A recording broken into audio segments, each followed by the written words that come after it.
नमस्कार प्रिय विद्यार्थियों, आप सबका कीर्तिमान एकेडमी पर बहुत बहुत स्वागत है।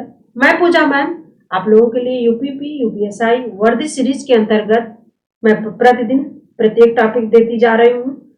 आज का टॉपिक है आपका उपसर्ग और प्रत्यय। इस टॉपिक का आज हम प्रैक्टिस देखेंगे प्रैक्टिस सेट में। तो ये रहा पहला प्रश्न सामने आपके, उपसर्ग टॉपिक के अंतर्गत पहला प्रश्न। इसमें पूछा है प्रत्येक शब्द में उपसर्ग क्या है। प्रत्येक शब्द में उपसर्ग क्या लगा, प्र, प्रति, प्रा या फिर प्ररि। तो इसमें प्रत्येक में प्रति शब्द उपसर्ग लगा है, यानी विकल्प बी आंसर इसका सही होगा। उपसर्ग कहते किसे हैं, थोड़ा सा जान लेते हैं। उपसर्ग में जैसे वे शब्दांश जो शब्दों के आरंभ में यानी शुरू में जुड़कर उनके अर्थ में कुछ परिवर्तन या विशेषता ला दे, उन्हें हम उपसर्ग कहते हैं। जैसे प्रति उपसर्ग से बनने वाले शब्द हैं, जैसे प्रति उपसर्ग लग के प्रत्येक बना है, उसी तरह जैसे और भी शब्दों को मैं बता देती हूँ, उन्हें हम जैसे प्रति उपसर्ग जब जुड़ जाएगा तो जैसे कूल शब्द है उसमें प्रति उपसर्ग जब लग जाएगा तो उसका अर्थ अलग हो जाएगा, जैसे प्रतिकूल हो जाएगा। और वहीं जैसे प्रत्यक्ष है प्रत्येक की जगह पर, तो उसमें भाई प्रति उपसर्ग लगा है तो यक्ष यक्ष अलग अर्थ शब्द है, लेकिन जब प्रति उपसर्ग लग जाएगा तो प्रत्यक्ष यानी सामने उसका अर्थ अलग हो जाएगा। इसी तरह प्रतिक्षण, क्षण शब्द का अलग होता है कि किसी क्षण मतलब उसका निश्चित नहीं होता है, और जब प्रति उपसर्ग लग जाएगा तो हो जाएगा प्रतिक्षण मतलब प्रत्येक क्षण, हर क्षण में होने वाला काम। इसी तरह उसका अर्थ बदल जाता है शब्दों के हिसाब से जब उपसर्ग लग जाता है। जैसे प्र उपसर्ग लगता है जब, तो ख्यात, ख्यात में अगर प्र उपसर्ग लग गया तो हो जाएगा प्रख्यात।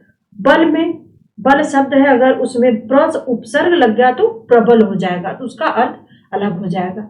इसी तरह उपसर्ग होते हैं, उपसर्ग पहले लगते हैं और प्रत्यय बाद में लगता है, ये बात ध्यान रखिएगा। तो चलिए अगला प्रश्न देखते हैं। पराजय में उस उपसर्ग क्या है। पराजय शब्द में कौन सा उपसर्ग है, प, पर, परा या फिर जय। तो पराजय शब्द में उपसर्ग लगा है परा, यानी विकल्प सी आंसर उसका सही होगा। इसी तरह पराजय का जिसका अर्थ होता है, पराजय का क्या होता है, उल्टा, अनादर, नाश। परा उपसर्ग से बनने वाले शब्द जैसे पराभव, परामर्श, पराक्रम, पराभूत, ये सब शब्द परा उपसर्ग लगने से बना है। आइए देखते हैं अगला प्रश्न। निर्गुण शब्द में उपसर्ग बताइए। तो आप लोग बताइए इसमें निर्गुण में कौन सा उपसर्ग लगा है, नी, नी, निर या फिर निर्गुण। तो निर्गुण शब्द में उपसर्ग लगा है निर, यानी विकल्प सी आंसर इसका सही होगा। निर यानी जिसमें जिस रा में नीचे हलंत लगा हो, आधा रा होता है, वही उसका उपसर्ग होगा, यानी विकल्प सी आंसर इसका सही है। जैसे इसमें निर से निर शब्द से जो उपसर्ग लगेगा उससे शब्द कैसे बनते, जैसे निर्गुण हो गया, निर्वास हो गया, निर्भय हो गया, निर्दोष हो गया, ये सब निर शब्द, निर उपसर्ग लग के ये शब्द बने हैं। आइए देखते हैं अगला प्रश्न, ये रहा आपके सामने। अनु उपसर्ग से बना शब्द कौन सा है। अनुचर, अनुपमा, अंतर या फिर अनुत्तर। तो अनु उपसर्ग से बना शब्द है अनुचर, यानी विकल्प ए आंसर इसका सही होगा। अक्सर ज्यादा से ज्यादा उपसर्ग जो होते हैं संस्कृत के ही होते हैं, संस्कृत शब्द के प्रति, अनु, ये सब जो प्र, निर, ये सब संस्कृत के ही शब्द हैं, बहुत कम हिंदी के देखने को मिलते हैं। आइए देखते हैं अगला प्रश्न। संयोग शब्द में उपसर्ग एवं मूल कौन से हैं। उपसर्ग कौन सा लगा और मूल शब्द कौन सा संयोग से जो संयोग शब्द बना है। इसमें देखते हैं सह प्लस योग, स प्लस योग या फिर सम प्लस योग या फिर सन प्लस योग। संयोग शब्द बना है सम प्लस योग, यानी विकल्प सी आंसर इसका सही होगा।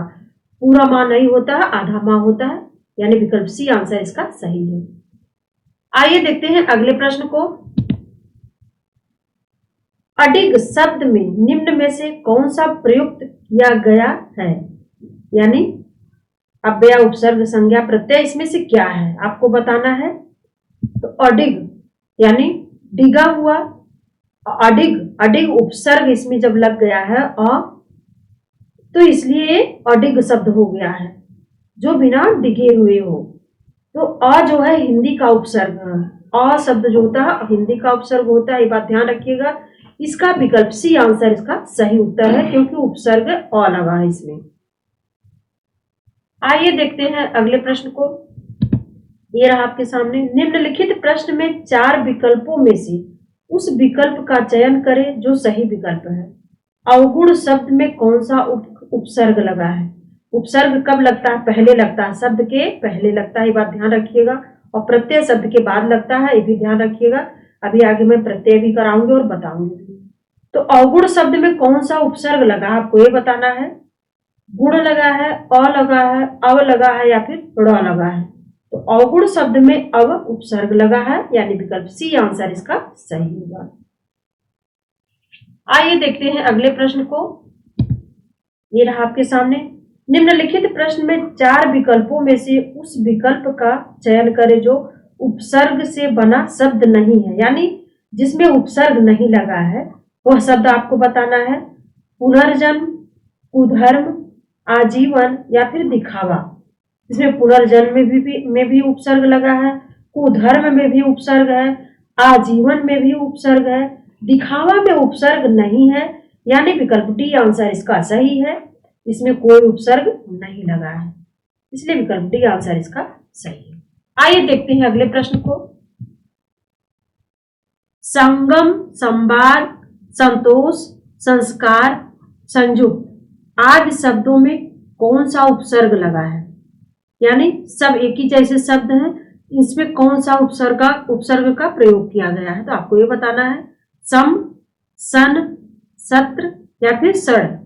संगम, संवाद, संतोष, संस्कार, संयुक्त, इन सब शब्दों में कौन सा उपसर्ग लगा? तो सम उपसर्ग लगा है, यानी विकल्प ए आंसर इसका सही होगा। आइए देखते हैं अगले प्रश्न को। अगला प्रश्न है अप उपसर्ग दिए गए विकल्पों में से किसके साथ प्रयुक्त हो सकता है? जय के साथ, राम के साथ, मान के साथ या फिर रण के साथ। तो अप उपसर्ग अपजय नहीं हो सकता, अपराम नहीं हो सकता, अपरण नहीं हो सकता, अपमान शब्द बनेगा, इसलिए विकल्प सी आंसर इसका सही है। इसमें अप और मान जुड़ जाएगा तो अपमान शब्द हो जाएगा अप उपसर्ग जुड़ने से, इसलिए विकल्प सी आंसर इसका सही होगा। इसके और भी उदाहरण देख लेते हैं, जैसे अपशब्द, अपहरण, अपराध, अपकार, अपभ्रंश, अपयश, अपवाद, ये सब शब्द अप उपसर्ग जुड़कर ही बने हैं, बात ध्यान रखिएगा। आइए देखते हैं अगला प्रश्न। रिक्त स्थानों की पूर्ति के लिए दिए गए विकल्पों में से सही विकल्पों का चयन करें। इसमें खाली जगह और दोनों शब्दांश हैं, यानी दो शब्द दिए गए हैं, दोनों शब्दांश हैं जिन्हें मूल शब्दों में जोड़कर नए शब्दों का निर्माण किया जाता है। तो कौन सा शब्द है, कौन सा विकल्प उसके लिए सही है? संधि, समास, क्रिया समास, उपसर्ग, प्रत्यय, संज्ञा और विशेषण। तो इस तरह से रिक्त स्थान जो दिए गए हैं दोनों शब्दांश बनते हैं। जो किसी शब्द में उपसर्ग और प्रत्यय जोड़ दिया जाता है तो अलग शब्दांश बन जाता है, इसलिए विकल्प सी आंसर इसका सही होगा, उपसर्ग और प्रत्यय जोड़ने से। चलिए आगे देखते हैं प्रत्यय।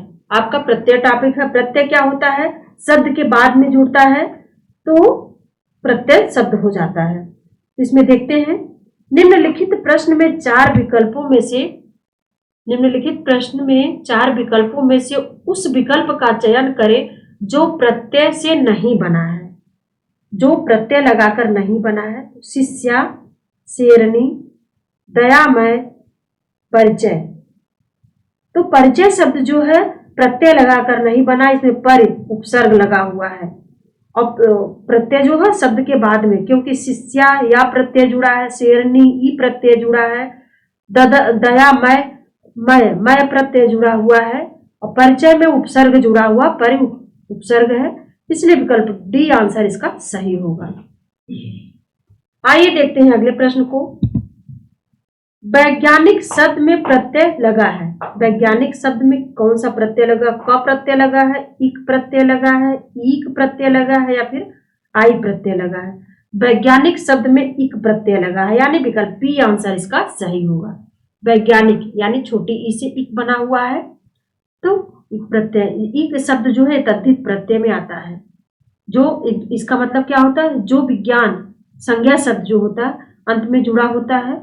इक प्रत्यय से बनने वाले शब्द जैसे दैनिक, वैदिक, लौकिक, ऐतिहासिक, औद्योगिक, ये शब्द इक प्रत्यय से बने हुए हैं। आइए देखते हैं अगला प्रश्न। लिखावट में प्रत्यय कौन सा है? वट, वट, अवट या फिर आवट? लिखावट में आवट प्रत्यय का प्रयोग किया गया है, यानी विकल्प डी आंसर इसका सही होगा। इसे प्रत्यय जैसे होता है शब्द का शब्दांश के जो शब्द अंत में जुड़कर उसके अर्थ में विशेषता यानी अर्थ को बदल दे, विशेषता ला दे, उसे हम प्रत्यय कहते हैं। जैसे आवट प्रत्यय से क्या बनता है? कसावट, बनावट, बुनावट, सजावट, अमावट, ये सब शब्द जो है आवट प्रत्यय से बनते हैं, ध्यान रखिएगा। आइए देखते हैं अगला प्रश्न। निम्नलिखित प्रश्न में 4 विकल्पों में से उस विकल्प का चयन करें जो प्रत्यय से नहीं बना है। प्रत्यय शब्द नहीं जुड़ा है जिस शब्द में वो आपको बताना है। लालिमा, टुकड़ी, शक्तिमान, सफल। तो लालिमा में मां प्रत्यय जुड़ा है, टुकड़ी ई प्रत्यय जुड़ा है, शक्तिमान में मान प्रत्यय जुड़ा है, जबकि सफल शब्द में कोई प्रत्यय नहीं जुड़ा है। सफल में उपसर्ग स जुड़ा है, इसलिए विकल्प डी आंसर इसका सही होगा, क्योंकि इसमें उपसर्ग जुड़ा है, प्रत्यय नहीं। आइए देखते हैं अगले प्रश्न को। ये रहा आपके सामने। मिलाप शब्द में कौन सा प्रत्यय है? मिल प्रत्यय, आप प्रत्यय, अप प्रत्यय या फिर लाप प्रत्यय?